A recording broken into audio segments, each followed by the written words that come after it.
Just 3 weeks after 2XKO's official launch on consoles, Riot Games has laid off half of the game's development team. Now, fans fear for the game's future. But how did we get here? And can 2XKO survive such a fatal blow? To answer that, we'll be discussing what the game has done right, what's gone wrong, and whether or not this is really the beginning of the end for 2XKO. Saludos mi gente, greetings everyone. My name is Dream King, and today, we are talking about the absolute gut punch us 2XKO fans just took. Riot Games shocked the fighting game community with a blog post announcing that the 2XKO development team is being reduced in size. The game's executive producer, Tom Cannon, wrote this blog, and in it, he explained that though 2XKO has built up a dedicated fan base, the game just hasn't gripped enough players. The game has resonated with a passionate core audience, but overall momentum hasn't reached the level needed to support a team of this size long term, Cannon said. Simply put, 2XKO just isn't bringing in enough money to sustain the size of their former team. Though Cannon only states that the dev team is being reduced in size, reports from publications like Game Developer and Game Informer say that approximately 80 members of the team have been let go, which is about half of the entire 2XKO development team according to the source. This information comes from Game Developer, who says that they were informed by a spokesman from Riot Games. 2XKO losing half of its team a mere 3 weeks after what is essentially its real launch is clearly cause for concern. Not only does this signify potential problems for the game's future, but a lot of hardworking and dedicated people have been heavily impacted by these layoffs. And I'd like to take a quick moment to say thank you to everyone who has been affected, and that I hope nothing but the best for you in your future endeavors. 2XKO has been an awesome game with some really fun, creative, and interesting character designs and mechanics. And we wouldn't have the amazing foundation we have now without all of the hard work you put in, so thank you. Fortunately, Riot does appear to be taking care of the people who were let go, so that's good to hear. But all of that having been said, the harsh reality is that 2XKO just isn't performing at the level that Riot expected it to. And a cut this severe, this close after launch, in light of everything else that's been going on with the game, is not a good look. In an ideal world, 2XKO would be a fun and engaging competitive fighting game that brings fan-favorite, highly recognizable League of Legends characters into the world of team-based combat at a time where the tag fighter genre was severely underrepresented. It would be a free-to-play fighting game that would allow players to jump in quickly and easily, not only due to its free offerings and ability to unlock characters and content without using real money, but also because of simplified inputs and other mechanics that are welcoming and intuitive for newcomers. Of course, the game would also have the depth needed to foster and carry a strong competitive scene. And its ace in the hole above all other modern fighting games would be the continued content support Riot Games is known for. A game such as League of Legends, for example, is going on its 17th year of support at this point in time. But the expectation just did not mirror the reality. 2XKO has essentially been in development for over 10 years, with origins stemming all the way back to 2015's cancelled fighting game Rising Thunder, which we all know was repurposed into 2XKO. That long development time kept fans waiting, and it also led to the game missing several opportunities to launch when the community wanted it most. Instead, it was released at a time where tag fighters are plentiful and are oversaturated in the current market, making it more difficult for it to stand out. 2XKO is a game that, while deep and engaging for many experienced fighting game players, makes it hard for newcomers to get their foot in the door. Honestly, its gameplay feels the closest to a Marvel vs. Capcom game I think I've experienced in recent years. And though that's great for the hardcore fanbase, myself included, jumping into a match only to take non-stop pressure, non-stop mix-ups, and extended combos that act as either touch of death or one touch into another terrible wake-up situation just doesn't click with newcomers and the more casual fanbase. Experienced versus series players and the fighting game community's lab monsters have pushed the game's meta and tech so far in such a short time that the barrier of entry to just play online or in tournament competently has been raised really high. And that's not just me saying that. A couple of weeks ago, 2XKO's game director Sean Rivera shared an update on the state of the game and directly said that it is just too overwhelming for some players as it stands right now. You all have pushed our champions and systems well beyond their limits, and it has been exciting and a little terrifying to see, Rivera started. While 2XKO's core gameplay systems are flexible and allow for a ton of creativity, those same systems are unfortunately making the game feel way too sharp and overwhelming for some players. As a result, You can expect us to take some big swings towards allowing players to get back into the action more quickly, and also making interactions more intuitive in general." End quote. Following that statement, Rivera said the now infamous line, "This will likely feel different than the game you are playing today. More in line with our intended vision for the game, and more satisfying for players and spectators alike." This quote sent the FGC into a frenzy, due to it being interpreted as the developers not really having a good grasp on what exactly they want 2XKO to be right now. And given the recent news, those concerns may have been completely justified. What's frustrating about all of this is that in a bubble and at its core, 2XKO is a great fighting game. It has some incredible character designs, has a variety of different ways you can set up your team, each bringing its own benefit and strategy to the table, and it captures the feel of a deep, competitive fighter that the hardcore fanbase is always clamoring to see more of. It's lacking a bit on the characters and content currently, but with it being a live service and free to play, you generally expect its initial offerings to be smaller than a fully packaged and released title. Short of some bugs that need to be fixed and a handful of characters that still need their strength to be toned down, which is something you find in other fighting games as well, the foundation of 2XKO is strong in my opinion. But no matter how appealing a game like 2XKO is for the experienced, hardcore competitive player who wants more fighting games like the ones from back in the day, the harsh reality is that casual and less skilled players are a much bigger audience than people often want to acknowledge, and they play a crucial role in determining if a fighting game will be successful or not.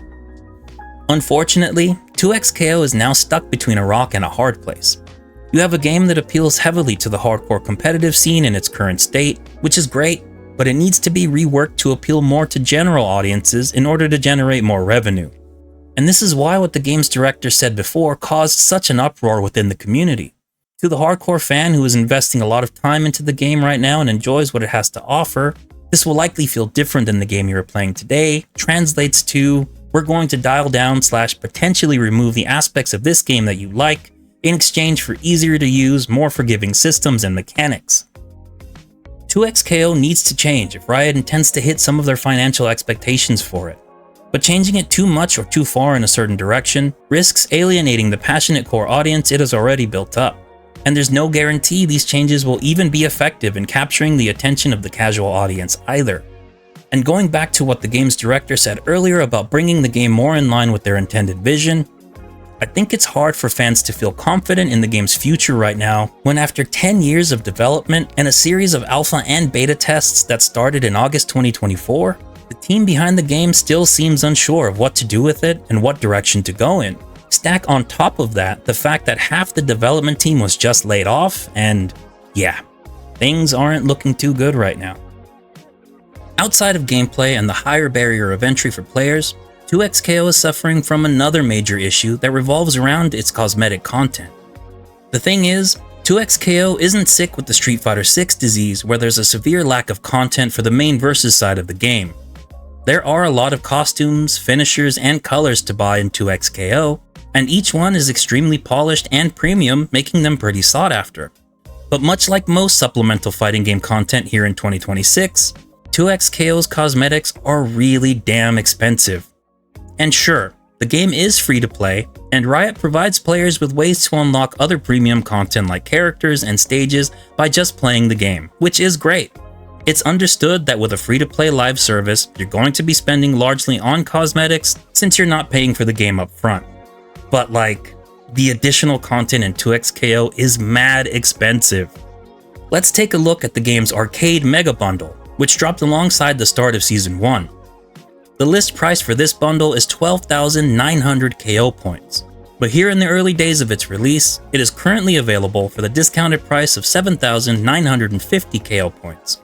This bundle includes one new costume each for Ahri, Blitzcrank, and Vi, a special arcade-themed finisher, the full range of colors for each costume, and some avatar gear, taunts, and titles tied to each new outfit. It's a sweet bundle, no doubt, and hey, it's on sale for a lower price. Now let's pick up some KO points using real money to complete this purchase. So in order to get enough KO points to buy this bundle in the most cost-effective and efficient way possible, I need to purchase the 6,800 KO point bundle for $60 USD to start. Then I need to get the 1,000 KO point bundle for $10, which will bring my point total up to 7,800. And lastly, I need to pick up a 500 point bundle for $5 just to have enough for one costume and content pack. That comes out to $75 USD for 3 costumes, some colors, and an assortment of other bells and whistles. To get these new costumes for just 3 of the characters on the playable roster, you're basically paying the full price of a newly released AAA game today. And that's the discounted price for the bundle. If you were paying the list price, you'd have to pay $115 USD. And you couldn't even afford this costume bundle by purchasing the largest option for KO points available. You'd still have to buy 3 different sets of KO points to spend the least amount of real money for this pack. And look, there's an argument to be made that this content is so premium that it's worth the high price tags. Hell, I've gotten into the game deep enough to the point where I have justified buying select costumes I want for characters I play, and accepting the cold hard truth that I just can't reasonably get everything for every character, nor even reasonably buy everything for just my mains. But this brings me to my next issue with 2XKO's cosmetics: availability. As it stands right now, Riot offers a set amount of content and items in 2XKO's in-game store at any given time, and its 4 main individual content slots rotate out and change every week, with the larger, more elaborate bundles staying available for quite a bit longer. These mega bundles can sit in the store anywhere from a couple of weeks to upwards of 50 days, depending on what it is. And there are 3 mega bundle slots that change periodically, as well as the starter edition pack, which stays in the store with no time limit. So I play Warwick and Braum as my main team and currently don't own any of their additional costumes. If I hop into the store right now in hopes of buying something for either of them, I am met with 3 mega bundles that do not feature either character, and 3 of the 4 individual item/costume slots also not offering me anything related to them. The only thing I can purchase currently is the Crime City Braum outfit, which will cost me $20 USD, and only comes with the outfit's 2 default colors. If I want to unlock the rest of the colors, I'll need to use in-game credits that I earn from grinding, and it takes a lot of grinding to be able to afford one color, or pay more real money to get them. And that's just for the 4 additional standard colors. If I want to get the special Obsidian Elite color for this costume, I can do so by acquiring the Obsidian Elite Chroma pack that is only available with the Crime City Mega Bundle, which, who knows when that will be back in the store. And to add insult to injury, I can't even buy that Chroma pack as a standalone purchase. Looking at the current costume mega bundles, the Obsidian Elite Chroma packs act as bonus items within these mega bundles that you only get by purchasing the entire thing, which means forking over at least another 6,000 KO points. Last week, there was nothing in my in-game store for Warwick or Braum at all. And this means that whenever I launch 2XKO with the intention of spending money on cosmetics for my favorite characters, there's a very good chance I'll just get stonewalled and will have to wait a week at least for another chance at maybe seeing something become available for me. And that's just for the weekly rotation. If I'm interested in a particular mega bundle, I'll be waiting months in some cases just for the chance to see it appear in the store. But even then, there's no guarantees. Look, I understand that the rotating in-game store is a well-established format for cosmetics and content in games, and I'm sure it works well for some titles. But I don't think I can recall a single time where I've seen it work out well in a fighting game. If Riot wants to start moving things in the right direction and generate more revenue with 2XKO, I think one of the first things they should look at is reducing the costs on cosmetics and additional content. But lower the price on content is the solution that's very easy to suggest, but not easy to implement. I get that. So if that's not feasible, then at the very least, Riot should offer each character's costumes and content at all times. As a player, I should be able to hop into the champion section, click over to my favorite fighter, and among the list of skins, taunts, and finishers, not only see what you can get, but also be given the option to buy anything listed there individually. Personally, I think this is a change that needs to be made to 2XKO right away and above all else. I'd love for the mega bundles to also be available for purchase at all times, and given the choice, I'd definitely vote for that. But if that's too much of an ask, then please just make individual purchases always available and just change it so that mega bundles can be found in the revolving in-game store. These bundles could rotate out periodically, every 2 weeks or so, And this would create a buying experience where, at the very least, you can choose to purchase whatever you want individually at any given time, or you can choose to wait for a bundle to pop up if you want to save some money. If cosmetics and additional content are one of, if not the main way 2XKO generates revenue, it should absolutely not be this difficult for players to spend money on these things. The future of 2XKO is feeling very shaky at this point in time, but is it really the beginning of the end? From where I'm standing, I think that if you're a fan of the game and are concerned right now, you have every right to be. 2XKO has had a bumpy road the whole way through, and post-launch it doesn't seem like that has changed at all.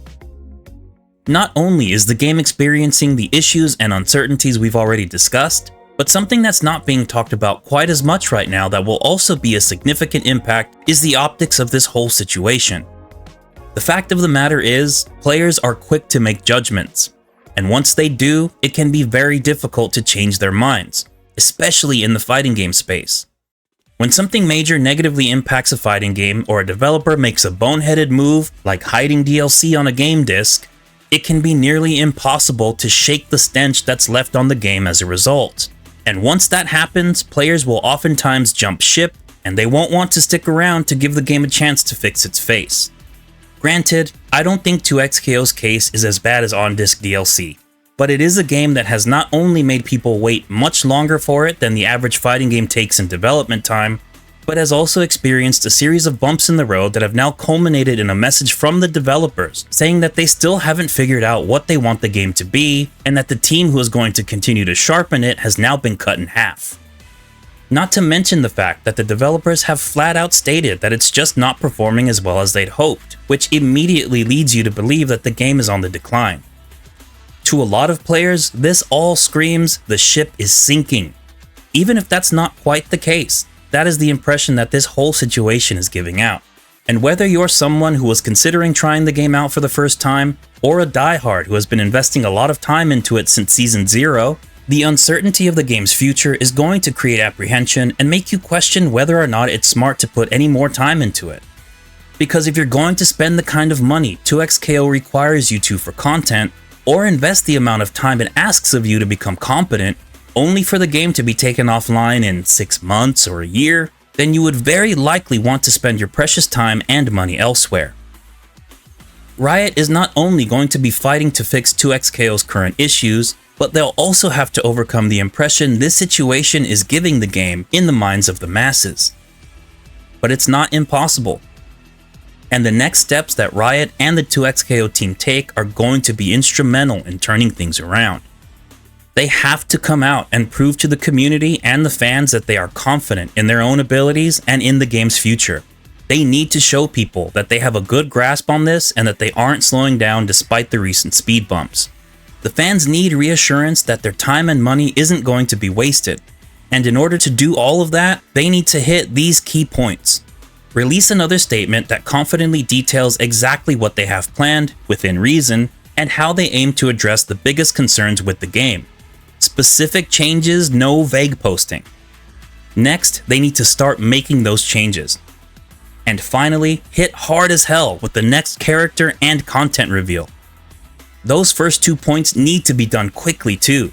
The longer Riot waits with this stuff, the more people are going to check out. That's a lot of doom and gloom, but in all of this darkness there is some light. My buddy Rooflemonger put out his video on the 2XKO situation, and in it he noted that Riot reached out to him directly and provided some more details on what's going on. Be sure to check out his video for the full details on what was said and his breakdown. I'll link it in this video's description.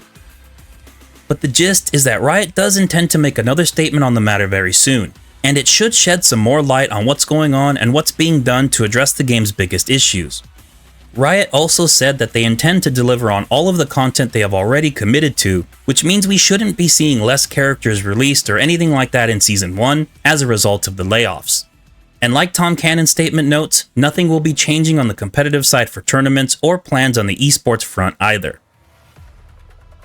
Personally, I think 2XKO is a fantastic game, and I have been enjoying it a lot lately, especially after those Braum buffs, dude. I really hope that these setbacks don't solidify the game's end, and that things ultimately turn around because there's so much potential in its characters and mechanics, and the showing at Frosty Faustings a couple of weeks ago gave us a glimpse at what this game can be at the highest levels, and it's awesome. But the game's future, or lack thereof, is going to be dependent on the decisions Riot and the 2XKO development team make going forward. And these choices are so incredibly important. Because even if the company is committed to continue supporting the game with content, they have to deliver on certain things, and make the right moves in order to ensure 2XKO lives a long and healthy life. How are you feeling about 2XKO right now? And what changes do you think need to be made to get it back on the right path? Hit the comments below and say your piece.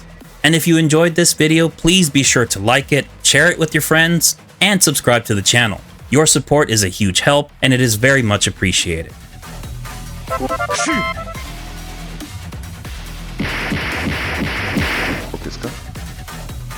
That's all I got for this one, y'all. Thank you for watching, and I'll catch you in the next one.